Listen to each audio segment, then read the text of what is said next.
noite. Boa noite. Boa noite. Pelo amor de Deus, você é muito jovem. Vamos ficar todo mundo de pé, pronto. Vamos começar a exercitar aqui. De pé é mais fácil, porque o mais solto. Um monte de jovem lá em cima, a gente parece muito velho. Mas é o pastor Joaquim, né? Cadê o pastor Biscoito? Irmãos, agora eu vou dizer de novo para vocês, eu espero que vocês tenham uma boa noite bacana. Boa noite! Boa noite! Senta de pé, fica mais fácil, pode sentar. Faz seu sonho. Bom, nós estamos num culto jovem. Eu até falei com o Marcelo, né? Gente, o culto é jovem, então nada de pregar de terno, gravado. Eu sei que o pastor Janeiro gosta do terno mais gravado. Eu falei, Marcelão, fala lá com o pastor, hoje eu quero que você venha mais jovem. Porque, irmãos, a juventude tem uma cara, né? A juventude tem uma aparência. E é de ser jovem, né? Da nossa idade, a gente se vestir como jovem, a gente se veste de forma indecente, não tem ninguém indecente, eu garanto. Mas é o nosso jeito de falar, jeito de se portar como crente, né? Mas como crente jovens que somos do Senhor. Agora eu queria que ficasse de pé só os jovens. Só os jovens. Pode ficar de pé quem se considera jovem também. Tá lá. Nós não se consideram jovem. Isso. Tem jovem pra cá. Tem jovem de 40 anos, eu já vi jovem de 40 anos levantando aí. E a grande verdade é a seguinte, gente. Existem jovens velhos e velhos jovens, né? Eu, por exemplo, de vez em quando eu caio mais pro lado do jovem velho, né? Sou jovem de idade, 27 anos, quase lá na não juventude, né? Quase chegando aos 30. Mas eu de vez em quando dou uma de velho, de vez em quando eu tenho umas ideias de velho, eu tenho uns comportamentos de velho. E existe também aqueles velhos que são jovens. Quem conhece o irmão Zaqueu aqui? Levanta a mão. Zaqueuzão, teu pai. Já jogaram bola com o irmão Zaqueu? Quem já jogou bola com o irmão Zaqueu, pai? Levanta a mão aqui. Alguém já tomou ovinho? Vai das pernas pra você. O irmão Zaqueu? Eu tomei. Mas veja bem, isso também não é muita coisa que eu jogo no futebol, né? Mas eu tomei ovinho do irmão Zaqueu. E não é só que ele joga bola, faz a brincadeira dele, não. Quando você conversa com ele, você vê que ele é um velho lá de... Quantos anos ele tem, pastor? 90 anos? 90 anos. Mas tá longe de ser velho. Longe de ser velho. Se você manter 5 minutos de conversa com ele, você vai perceber. Estou errado? Então é isso aí, tem jovens velhos e velhos jovens. Então você tem que se enquadrar em alguma das duas categorias. Eu espero que todos nós hoje sejamos velhos, se formos velhos jovens, e se formos jovens, continuemos sendo jovens. Eu entendo o seguinte, meus irmãos, que a juventude, na minha concepção, tá? Ninguém falou isso, não sei se está escrito em algum lugar, se tem uma definição disso, mas a minha definição de juventude é a seguinte: quando o camarada para de sonhar, quando ele perde as esperanças, ele envelheceu. Tá? Isso é muito comum para quem está envelhecendo de idade física mesmo, porque acabando a vida, tem mais o que sonhar, vai morrer, vai para a cova, acabou, acabaram os sonhos. Mas tem muita gente que tem seus 90, 95 anos, está pertinho da cova, mas ainda tem muita esperança, muitos sonhos, porque os sonhos vão além da própria vida dessa pessoa. E nós vamos ver hoje sobre a vida de um cara que perdeu as esperanças. Quero que você abra a sua Bíblia no Evangelho de João, capítulo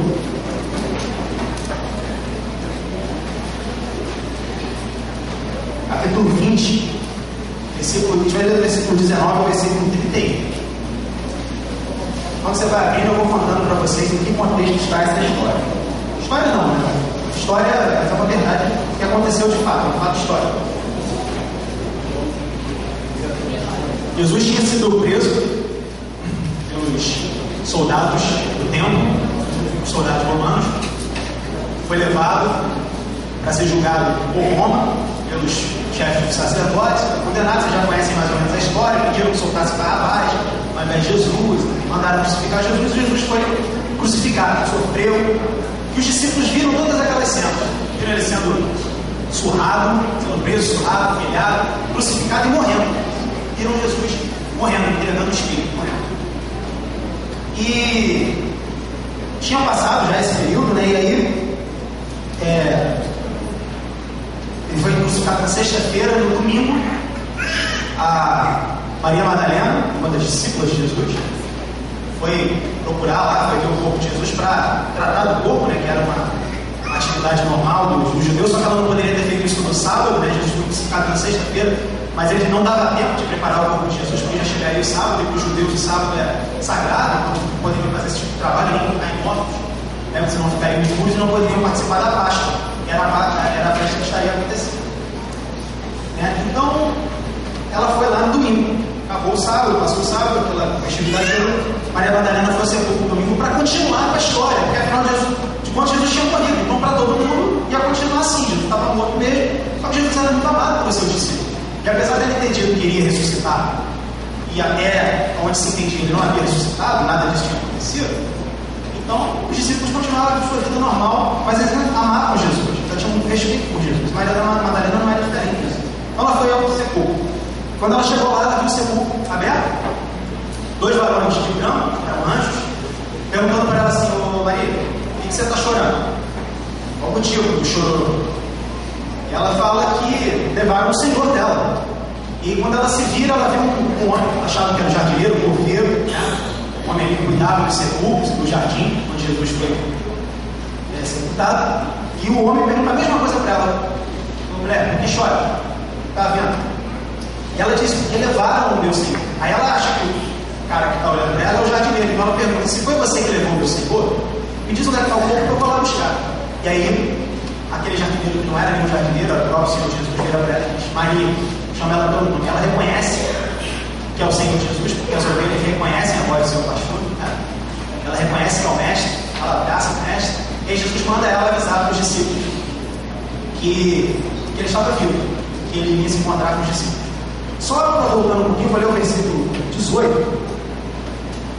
Maria Madalena foi e anunciou aos discípulos: eu vi o Senhor, e contou que ele lhe disse. Jesus tinha falado, que era para avisar os discípulos, ela foi e avisou. E aí nós vamos ler do versículo 19 ao versículo 31.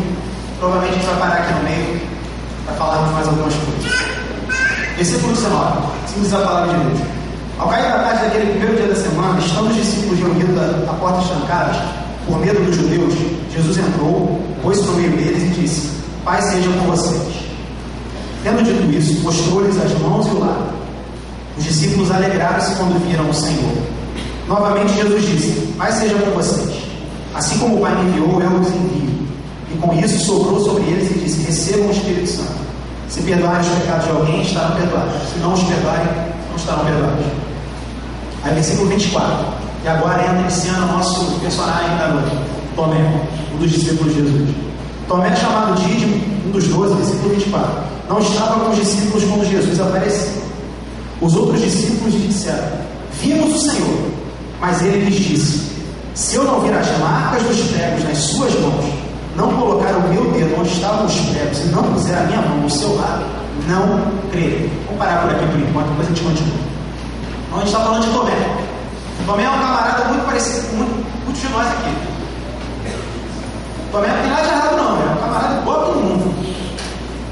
E eu não sei se vocês sabem, mas na cabeça de Tomé, e não só na cabeça de Tomé, mas dos outros discípulos, em sua maioria, quando Jesus anunciava que o reino de Deus viria, que ele seria o rei do reino de Deus, que ele era o Messias prometido a Israel, nos discípulos, aquilo significava o seguinte: bom, ele vai ser o rei de Israel, o Messias, ele vai governar Israel, e eu sou um dos amigos mais chegados dele.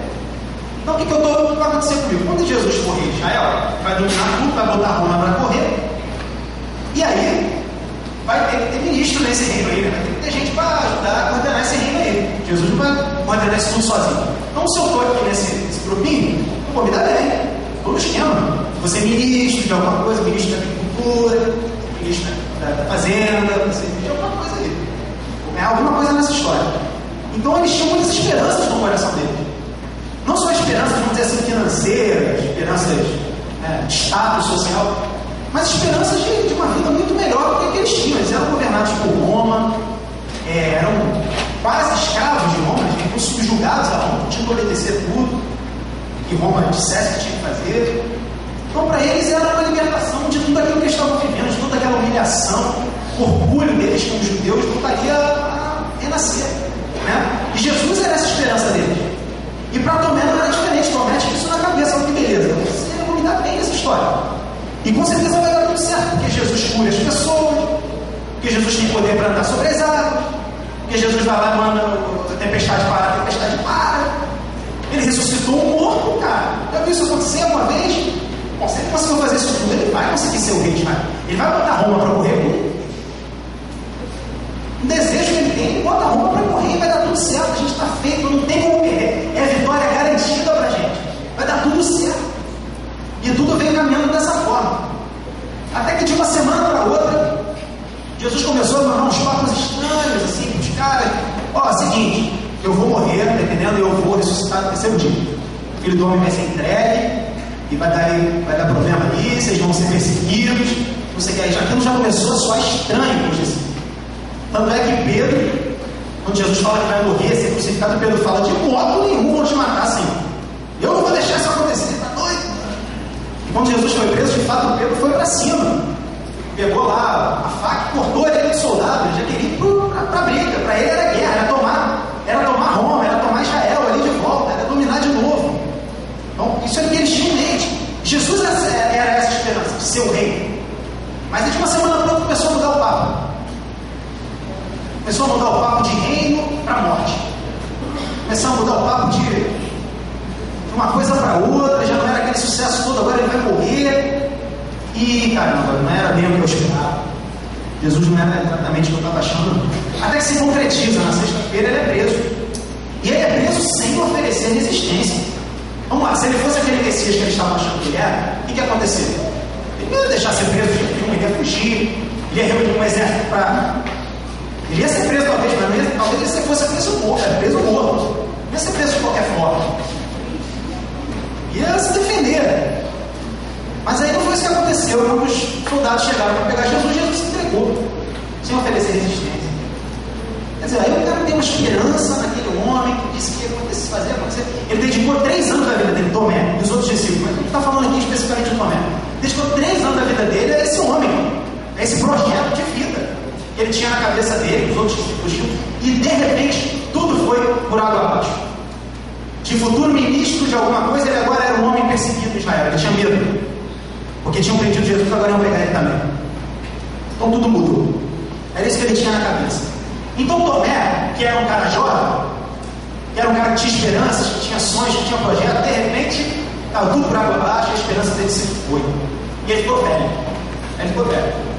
Já tem uma atitude de velho aqui, como a gente vai ver. Velhão mesmo, aquele cara que diz assim: ó, acabou, não quero mais saber de nada. A gente vai ver aqui algumas características. Em primeiro lugar, a gente vê que quando a Maria Madalena voltou para avisar aos discípulos que Jesus tinha ressuscitado, tinha acontecido um negócio diferente. Cadê Tomé? Onde é que estava Tomé? Você sabe onde é que estava Tomé? Quem sabe onde é que estava Tomé? Onde é que estava Tomé? Viu? A Bíblia diz aqui, ó: Tomé, chamado dízimo dos 12, não estava quando os discípulos contínuos apareceu. Agora você veja, só todo mundo reunido, todo mundo lá, né, juntinho, porque deu tudo errado, mas a gente está junto ainda somos uma equipe. Aí de repente, cadê Tomé? Não está lá, junto com a equipe. Cadê Tomé, gente? Olha, a Bíblia não fala exatamente onde é que Tomé foi. Mas a gente pode pensar em algumas coisas, né? Provavelmente Tomé olhou e falou assim: o negócio deu errado, deu ruim pra gente.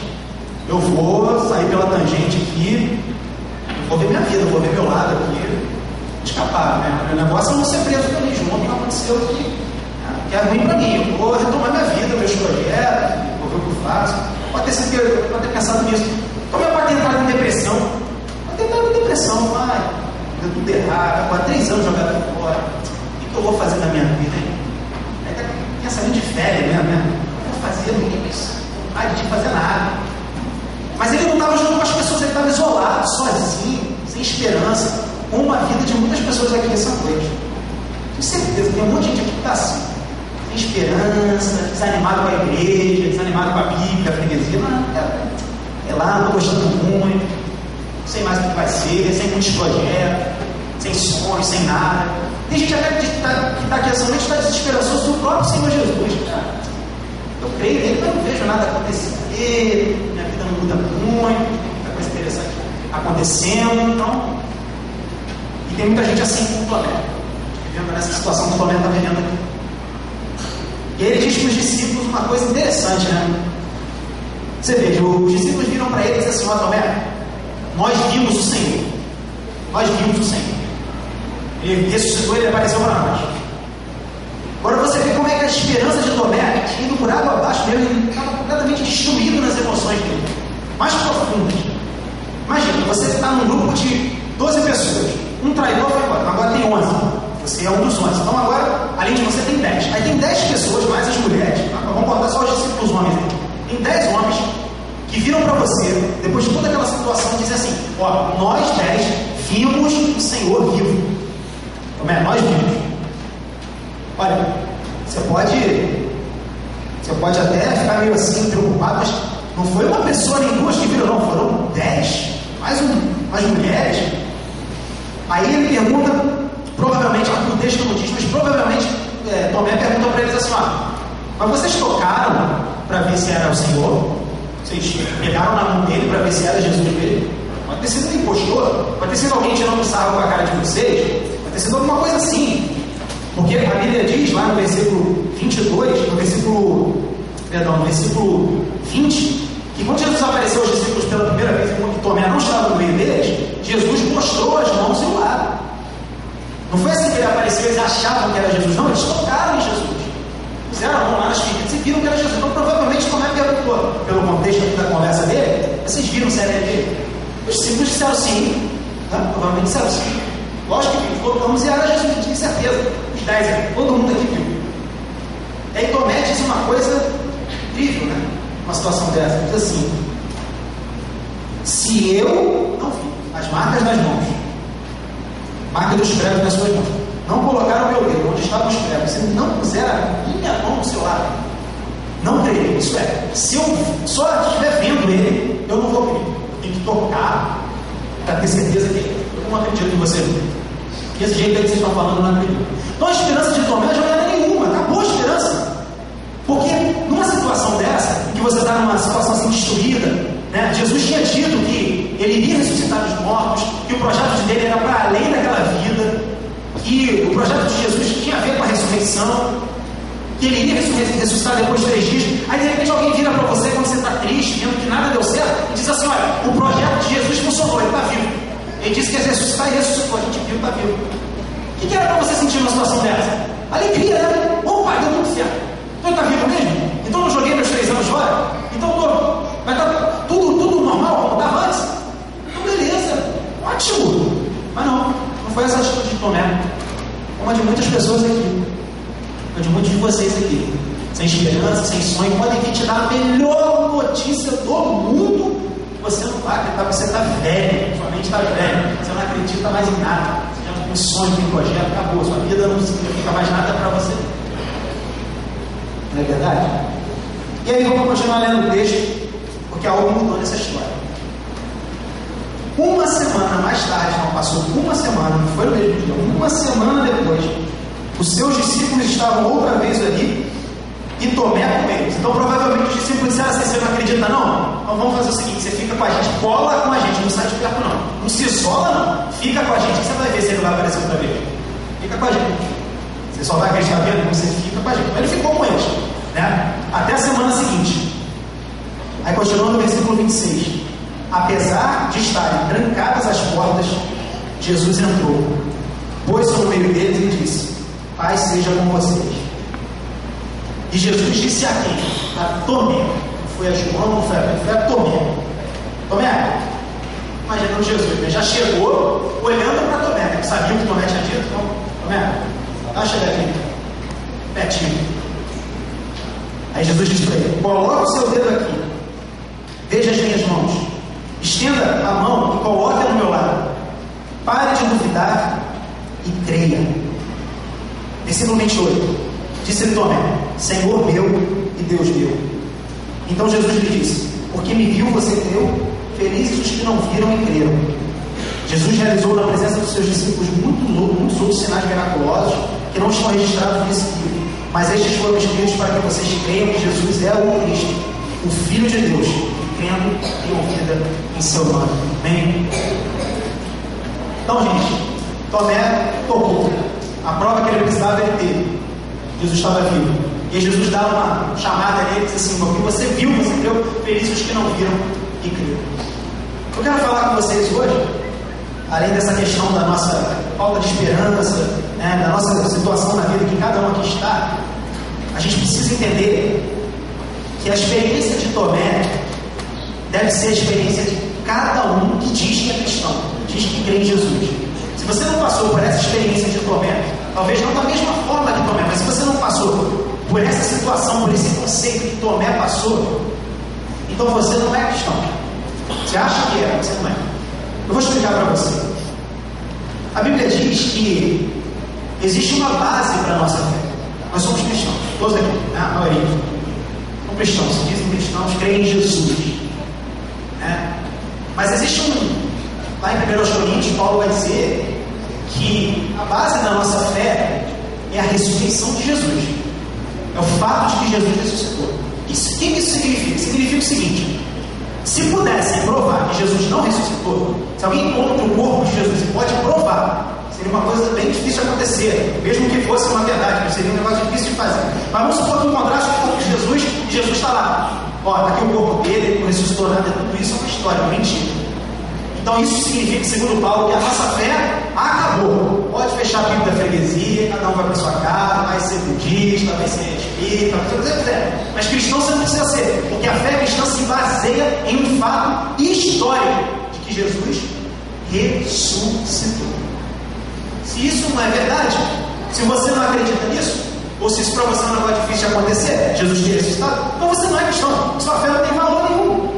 E tudo cai por água abaixo. Nossa base de fé é de que Jesus está vivo, e vindo a ser vivo, corpo físico, vivo, carne e osso, como estava, está vivo, e reina, está no céu. Essa é a nossa fé. Se a gente não crê nisso, então a nossa fé é vã.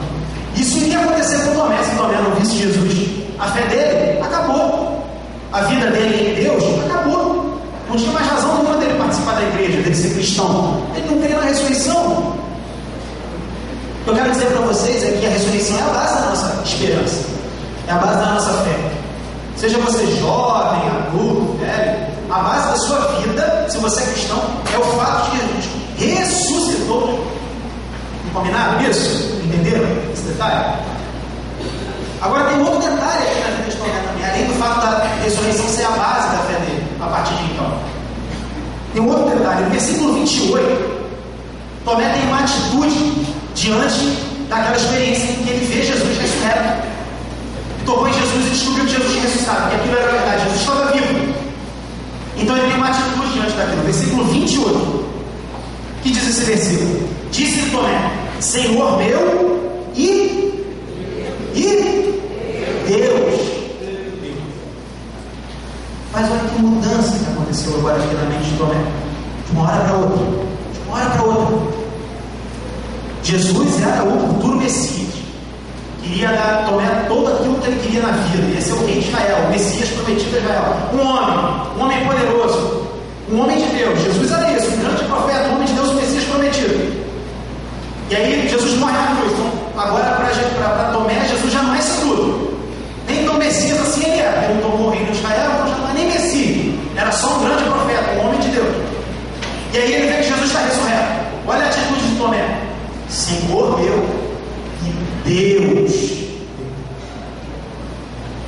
Eu quero dizer para vocês que esse versículo é o seguinte: quando a gente descobre, quando a gente entende que Jesus está vivo, ele não está morto, ele está vivo de verdade, ele reina, ele é vivo, vivo mesmo, não é que ele foi em espírito para o céu, ele está vivo, vivo em carne e osso, como eu e você, ele está vivo. Quando a gente entende isso, alguma coisa precisa acontecer na nossa vida. Alguma coisa precisa acontecer na nossa vida. Vou repetir: alguma coisa precisa acontecer na nossa vida. Eu quero que você entenda que quando você entende, quando você descobre que Jesus ressuscitou, sua vida não pode ser a mesma que era antes de você saber desse pequeno detalhe. Ele ressuscitou. Viram a atitude de Tomé? Senhor meu Deus. Jesus agora, para Tomé, não era só o Messias prometido, era Deus. Era Deus. Era o próprio Deus encarnado. De uma hora para outra, Tomé entendeu isso. E não era só Deus, era Deus e Senhor da vida de Tomé. Gente, a ressurreição não é um fato qualquer da história. É o fato. É a base da nossa fé. E quando a gente entende isso, nossa vida não pode ser igual a de todo mundo. Você percebe isso? Não pode ser igual. Porque você sabe de um fato que ninguém mais entendeu. Jesus ressuscitou. Então, se você crê na ressurreição de Jesus, você não consegue, é impossível a sua vida ser a mesma. Provavelmente, se a sua vida ainda é a mesma, é porque você não crê que Jesus ressuscitou. Isso para você, na verdade, é, no fundo, é uma história, é uma fábula, um conto, que você insiste em dizer que você crê, mas você não crê, porque a sua vida é igual. Não dá para ser. Não dá para ser. É mais ou menos o seguinte, vocês vão entender o exemplo. Vamos supor que a gente está aqui na igreja, aí, no meio dessa semana, né, lá para sexta-feira, você liga lá no Jornal Nacional, o William Bonner diz assim: atenção, atenção, neste domingo, às 8 horas da noite, um meteoro do tamanho da freguesia vai cair na freguesia de Jacarepaguá. Vai cair, os cientistas já descobriram e tem dados suficientes para acertar isso aí. Vai cair um meteoro na freguesia no domingo, às 8 horas da noite. Então quem estiver na freguesia vai rodar, vai morrer feio, esmagado por um meteoro. O que você faz? Tá bom, foram os cientistas que disseram, não é qualquer pessoa não, os cientistas. A da NASA descobriram, vai cair na freguesia, logo na freguesia, fica aí qualquer lugar, vai na freguesia, vai matar todo mundo. O que você faria? Falei, você ia ficar na freguesia? Você ia pagar pra ver? Você ia pagar pra ver? Você ia pagar pra mim? Ah, não acredito em cientista, né? Tudo mentiroso, eu vou embora, vou ficar aqui, vou pro culto, eu sou crente, eu vou pro culto, vou tocar no louvor, vou lá, normal, vou ficar tranquilo, você, coisa nenhuma, todo mundo derrapa fora, a igreja fica fazendo, e o pastor Janaria aqui, é lá pra Jacaré, correndo, desesperado, sem legal, cadê o pastor? Sumiu. Porque não dá pro retiro, né? Todo mundo descer retirado. E a ficaria tá vazia a igreja do domingo, gente. Qual é a diferença? Né? Agora suponha que você não viu o Jornal Nacional e ninguém te avisou, ninguém botou no Facebook, você não entra em Facebook, você não gosta de Facebook, você é crente, você não entra em Facebook, aí você não sabe o que está acontecendo, você está em casa chorando e Deus não te revelou que ia cair o negócio da freguesia. Você vem para a freguesia no domingo, você vai morrer. Qual a diferença entre uma pessoa e outra? É que um soube de uma informação, uma realidade verdadeira, absoluta, e sabe que ela não é verdade, e crê nela. E se ele crê nela, ele vai tomar uma atitude em relação àquilo. E o outro não sabe de nada. Agora, chegar no seguinte: sabendo da informação, é impossível você ficar quieto. Ah, não, vou ficar do mesmo jeito, só um meteorozinho de nada. Acho que esse meteoro nem vai me acertar, não. Eu acredito que não vai acontecer nada, não. É só um meteoro, coisa normal, acontece sempre. Não. Alguma atitude você vai tomar. Assim, e muito mais sério, muito mais importante, muito mais transformador, muito mais sério do que esse meteoro, essa historinha que eu contei para vocês, é a ressurreição de Jesus. Jesus ressuscitou. Então, se Jesus ressuscitou, então ele de fato, o que ele disse que era verdadeiro, porque ele disse que ia ressuscitar, e ninguém ressuscita dos mortos, só ele ressuscitou. Então o que ele falou é verdade. Porque se ele disse isso, tudo que ele falou é verdade. Aí você vai olhar as palavras de Jesus, e você começa a ver as coisas que Jesus falou a respeito do pecado, a respeito do caminho para Deus, quem é o caminho para Deus, quem é ele próprio e tudo mais. Ele fala do juízo final, ele fala que vai ter um julgamento, todas as nações vão ser julgadas, cada pessoa, e você vai ler as palavras de Jesus. Se você crê que a ressurreição é verdade, então se você não toma uma atitude de acordo com aquilo que Jesus falou, se você não vai procurar saber o que mais Jesus falou, para saber quais são as implicações disso para a sua vida, então você é louco, você é pirado, é doidinho, que você acredita numa coisa, não, é verdade, Jesus ressuscitou mesmo, eu acredito nisso. Tá, e no resto do que Jesus falou? Não vou ler isso não, porque eu acho que Deus não se importa muito nisso, eu estou tranquilo aqui na minha, não dá. Mentira, é impossível isso. É impossível. Você sabe de uma informação, você crê nela, alguma atitude você toma. E Tomé tomou. Caramba, ele ressuscitou, então tudo era verdade. Senhor, você agora é Senhor da minha vida e é meu Deus também. Pronto, tomei uma atitude. É a atitude que Tomé tomou. Isso significa a ressurreição de Jesus. Ela é impactante, ela muda tudo na nossa mente, na nossa cabeça. Ela muda tudo. A gente lá na EBD, hoje de manhã, nos jovens, estava estudando sobre a ressurreição de Jesus, sobre as provas, não provas, mas as evidências históricas a respeito da ressurreição de Cristo. E eu falei para os alunos lá de um livro muito legal, que eu recomendo a vocês lerem, se vocês puderem comprar. Eu não sei que editora está editando agora, esse livro não é tão simples de encontrar, não. Se chama Evidências da Ressurreição de Cristo. Você sabe que livro é esse? É o seguinte: ele foi escrito por um cara chamado Josh McDowell. Esse Josh McDowell era um ateu convicto, mas ateu daqueles ateu ruim, ateu do mal, aquele ateu que quer, é ateu praticante. E tem ateu que fica na dele, não. Ele era aquele ateu que gostava de atacar. Eu vou em cima dos crentes, eu gosto deles, porque eles estão falando mentira. Ele era ateu assim. E ele era um historiador também, ateu historiador. Estrada, sabe tudo. E aí, de repente, naquele ateísmo dele, ele resolveu fazer um projeto. Olha o projeto ousado, cara. Pensou assim: olha, como eu sou historiador, eu vou colocar a ressurreição de Jesus, a história da ressurreição de Jesus, esse documento aqui chamado Bíblia, Evangelhos, eu vou colocar ele sobre um julgamento histórico. Vou pegar o método histórico e eu vou aplicar sobre ele, sobre essa história da ressurreição de Cristo, para encontrar as óbvias evidências, as óbvias discordâncias, né? Os óbvios problemas que vão ter nessa história, para derrubar a possibilidade de que Jesus tenha ressuscitado. Esse era o projeto dele. Eu vou escrever um livro para isso. Vou derrubar. Por que ele entendia? Se eu derrubar essa história da ressurreição, acabou o cristianismo. E eu, ateu, teria a vitória que todo ateu quer ter. Eu quero destruir essa história, transformar todo mundo em ateu de novo. Então ele foi lá e escreveu o livro para derrubar a tese da ressurreição de Cristo. E qual não foi a surpresa dele? Quando ele escrevendo aquele livro, reunindo documentos históricos, terminado o momento da história dele, em casa, escrevendo o livro, lendo os documentos, lendo a Bíblia, e batendo uma coisa com a outra, ele não aguentou, se ajoelhou e se rendeu aos pés de Jesus, dizendo: olha, eu entrego a minha vida ao Senhor, porque o símbolo ressuscitou, não tem jeito, tem evidência demais, não dá. Tem muito mais fato histórico do que a gente acredita, e tem menos evidência do que Jesus ressuscitou, não dá. A história é muito casadinha, muito certa, é impossível ser mentira. Ele ressuscitou, ele se converteu. E se converteu a tal ponto que escreveu um livro chamado Evidências da Ressurreição de Cristo, que é sobre essa experiência dele, e ele reúne lá as evidências. Se você puder comprar, você tem Evidências da Ressurreição de Cristo. Procura no Google, você deve achar um lugar para comprar. Então, meus irmãos, o que eu estou dizendo é o quê? Ele foi impactado com o quê? Com a ressurreição, com o fato da ressurreição. E o que isso fez com a vida dele? Mudou completamente. Ele não podia ser o ateu que ele era. Vamos supor, você é ateu, aí você descobre que Jesus ressuscitou, Marcelo. E agora? Caiu tudo por água abaixo. Toda a minha noção, toda a minha cosmovisão, tudo que eu vejo da vida mudou. Tem que mudar. Não pode ser a mesma coisa. Porque Jesus ressuscitou. Essa é a nossa vida. É nisso que você tem que crer. É isso que você tem que chegar no seu coração, se você realmente acredita que Jesus ressuscitou. E se você crê, então você tem que crer de verdade para ver mudança na sua vida.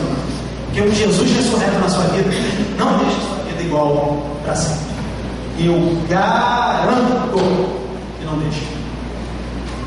Amém? Amém. Então, gente, com base nisso, muda aí, por favor. Então, vocês têm visto aí ao longo das semanas, esse símbolozinho está aí, cada um recebeu um adesivozinho desse, né? Eu recebi o meu também, aí na minha Bíblia aqui também tem uma na minha Bíblia, eu vou botar no meu carro, e direitinho. Que símbolo é esse, irmão? Não é difícil de entender, não, pelo amor de Deus, né? Uma mensagem, tudo junto. Quem quer? Bom Jesus furado, né? É isso que não quer simbolizar, mas não é só isso, não. Essa placa nas leis de trânsito significa o quê? Esquece a mão. A placa em como tudo. O que significa? Vai? Esquece a mão. Quem falou? Quem falou? Atenção, passou na prova do Detran, por tempo. Muito bem. Atenção, quando você vê uma placa amarela, essa placa significa atenção. Toda placa. Essa placa pode ter um monte de coisa no meio dela. Se tiver um boi no meio da placa, significa o seguinte: cuidado, você vai atravessar um boi na frente do seu carro no momento. A gente estava viajando aí, Marcelo, fazendo um negócio para a igreja, né, Marcelo? Tinha uma placa dessa com um boi no meio. Falei, vai passar um boi aqui, Se você vê homens trabalhando ali, significa atenção, homens trabalhando. Uma pessoa com uma criança, né, uma criança com uma pastinha, significa que está indo para a escola. Então, cuidado, atenção, crianças, né, na escola perto, crianças andando. Então, tem uma série de atenções diferentes. E essa placa significa que atenção. Atenção, você que está aqui hoje, está vendo essa plaquinha. A mão está furada, furada por você, e ele está vivo. Está vivo. Jesus está vivo.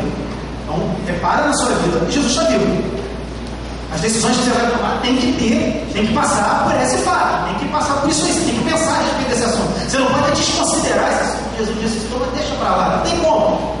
Essa placa significa isso. E essa placa, irmãos, a partir de hoje, a partir dessas semanas que a gente está colocando isso aqui na igreja, é o logotipo da nossa juventude. Então, vocês estão recebendo aí no peito de vocês, né, rolando na Bíblia, nos carros, é o logotipo da nossa juventude. É o que a gente quer que faça diferença na nossa vida como jovens. É o que a gente quer ver acontecer aqui na nossa juventude. Um monte de jovens que creem na ressurreição de Jesus, que andam segundo a ressurreição de Jesus, que tem Jesus vivendo dentro deles, que Jesus está vivo e vive neles. Jovens que não escolhem as coisas baseadas na emoção, nos desejos do coração, não. Jovens que tomam as decisões da sua vida baseadas no fato de que Jesus ressuscitou. Não pode tomar decisão de qualquer forma. Esse é o nosso logotipo. Vocês estão recebendo aí. Tá? Então eu peço a vocês que anunciem, coloca lá no Facebook o logotipo, coloca no carro, coloca na camisa, vem para a igreja comer. O objetivo é que a gente venha anunciar que Jesus ressuscitou e venha também anunciar a nossa juventude, que está agora renascendo das cinzas, mas está renascendo, graças a Deus, pela misericórdia de Deus, pela vontade de Deus. Amém? Fica de pé para a gente orar. Essa região. Quero que todos fechem os olhos, por favor, todos fechem seus olhos. Eu não sei se tem alguém aqui com a gente hoje, participando desse culto de hora, que viu essa plaquinha, que viu aí, ouviu essa mensagem, que ouviu a respeito da ressurreição de Jesus, que passou a acreditar. Alguma coisa mostrou ao seu coração que é verdade. Jesus ressuscitou. Isso é o trabalho do Espírito Santo. Ele diz para você que Jesus ressuscitou. Quando ele diz isso para você, sua vida não pode ficar igual. Se existe alguém aqui no nosso meio que está passando por isso, está passando por essa experiência agora, que crê nisso, e que quer entregar, quer fazer como o Tomé, entregar sua vida a Jesus, e dizer: Jesus, agora, a partir de hoje, o Senhor é meu Senhor e Deus da minha vida. O Senhor ressuscitou, então eu quero entregar ao Senhor. Essa ressurreição é algo muito sério. Esse fato é muito sério para eu continuar com o meu estudo. Eu quero me entregar ao Senhor. Se você tem esse desejo de fazer isso agora, levanta sua mão. Onde você estiver, por favor, é que eu possa te ver. Não vou me demorar muito, não, prometo. Alguém aqui está passando por essa experiência nesse momento? Ou passou? Passando a crer agora que Jesus ressuscitou. Alguém está passando por isso? Levanta a mão. Alguém que já crê que Jesus ressuscitou, mas crê, mas ainda não teve aquele clique de que eu não posso manter minha vida igual. Minha vida não pode ficar do jeito que está, não. Porque Jesus ressuscitou. Eu tenho que ter uma atitude em relação a isso. Uma postura diferente em relação a isso, porque ele ressuscitou. Se alguém está passando por isso agora, está andando de uma forma inadequada, distante de Deus, mas quer ter um relacionamento com Deus mais sério, mais profundo, com base em tudo que ouviu aqui. Alguém está passando por isso? Levanta a mão. Mais alguém? Deixa eu abençoe. Mais alguém? Amém. Quem mais está passando por essa experiência agora? Te garanto que o Espírito de Deus fala com você. Sou eu que falo. Se você está passando por isso, levanta a mão. É bom. Deus sabe do seu coração, mas eu também quero saber. Quero saber o que está se passando aí dentro de você. Levanta sua mão. Mais alguém? Não vou me demorar não, porque a gente já está bem, passando bem do horário.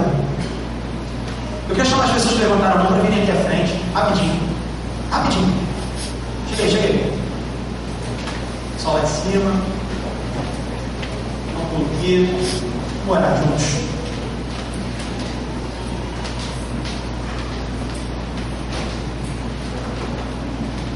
Garanto que essa situação, essa experiência que você está passando é a melhor experiência, a experiência mais importante da sua vida. É o divisor de águas na sua vida. É o clique que Jesus está vivo. E não só que Jesus está vivo, mas que Jesus quer viver dentro de você. Quer andar em você. Quer viver dentro do seu corpo. De modo que você chegue um dia e diga igual Paulo falou assim: olha, o negócio está tão sério dentro de mim aqui, a presença de Deus é tão forte, tão grande, que eu não vivo mais, sumiu Paulo. Paulo desapareceu. Agora quem vive dentro de mim é Jesus de Nazaré. Ele está dentro de mim. Ele que anda dentro do meu mundo. Eu só estou aqui só de coadjuvante. É isso que Deus quer fazer na sua vida e quer que aconteça com você. Vamos orar juntos aqui agora. Senhor, nós te agradecemos, Jesus, por causa da tua presença na nossa vida como juventude, como igreja. Senhor, nós te agradecemos acima de tudo, porque o Espírito do Senhor revelou ao nosso coração que Jesus está vivo. Jesus está vivo, Senhor. Tua palavra diz que ninguém pode ir a Jesus, Pai, se o Senhor não atrair. Tua palavra diz isso. Que a revelação no nosso coração é dada pelo Senhor. Seria impossível a nós te conhecermos, Senhor, se o Senhor não se revelasse. Se o teu Espírito não falasse bem fundo no nosso coração e dissesse que Jesus está vivo e fizesse isso fazer sentido no nosso coração, deixasse isso claro para nós. É isso que o Senhor fez conosco, nós te agradecemos. Te agradecemos que o Senhor está fazendo isso na vida de pessoas aqui também, mostrando isso com clareza. E a gente não quer deixar a nossa vida igual, Senhor. Não queremos que a nossa vida seja a mesma que era antes de sabermos desse fato. Senhor, peço que viva em nós. Peço ao Senhor, Jesus, que o Senhor encha de Ti mesmo cada jovem dessa igreja. Cada jovem dessa igreja receba uma porção muito grande do Espírito Santo, até o ponto de transbordar. Porque o Espírito Santo é o Espírito de Jesus. O Espírito de Jesus viva em nós, de tal forma, Senhor, que essa juventude seja conhecida como uma juventude que parece com Cristo, que parece com Jesus, que anda igual a Jesus. É isso que nós pedimos e agradecemos por esse culto que o Senhor falou conosco, esteve conosco, estará para sempre. Em nome de Jesus Cristo. Amém. Pode sentar. Bom, estamos terminando o nosso culto, mas antes eu queria dar alguns avisos. Eu disse para você